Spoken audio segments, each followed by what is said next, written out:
پیغمبر وای ما ته حکم شوی ان اتلو القرآن. پیغمبر سوی ما ته حکم شوی چې زبل ولوم قرآن، او دا ګران کار دی، او دا قرآن ولول دا مشن نبوی دی، دا مشن صحابه دی، او دا مشن علماء دیوبند دی، او دا مشن شیخ الهند دی، او دا مشن شاه ولی الله دی. دا قرآن کریم بیان کول خلقو تا دا مشن نبوی دی. پیغمبر تا اللہ وی خلقو تا اوایا چی ما تا حکم شوی دے ان اتلو القرآن، زب قرآن خلقو تلولوما.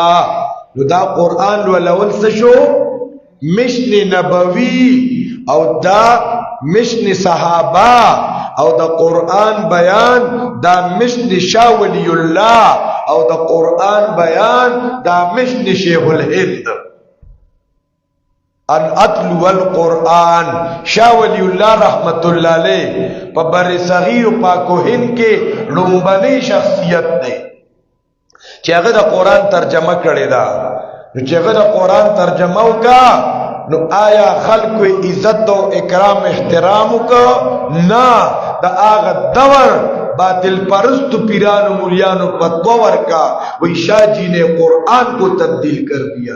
شاہ جی قرآن بدل کر فارسی کی والا ترجمہ ہوگا، او کدا سڑے چا مڑ کو نو دون ثواب بھئیو. او بیا ظالمان دا شاہ ولی اللہ کور تاوڑی دلیو، دا شاہ ولی اللہ نے گتی کٹ کرے، دا قرآن بدل کرے، قرآن ترجمے کرے وا، دا جرم شاہ ولی اللہ کرے ہو.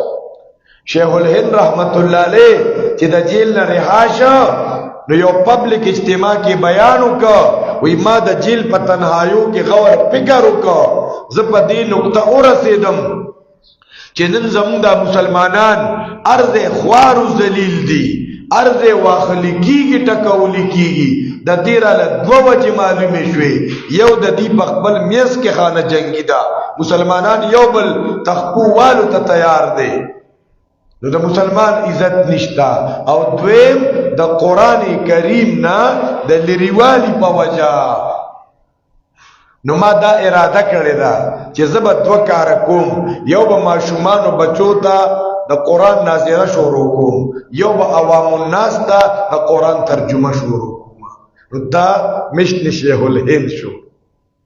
مشن شیخ الهند اوٹونا نوخا، بعض خلق دا اوٹونو دا منڈ ترلے چه پائی کی اجڑا او عالم او شیخ الحدیث برابری دا غیتا مشن شیخ الہند ہوئی. اللہ اکبر کبیرہ. وَأَنْ أَتْلُوَ الْقُرْآنِ او ما تا حکم شوی چه زبل ولوم خلقو تا قرآن.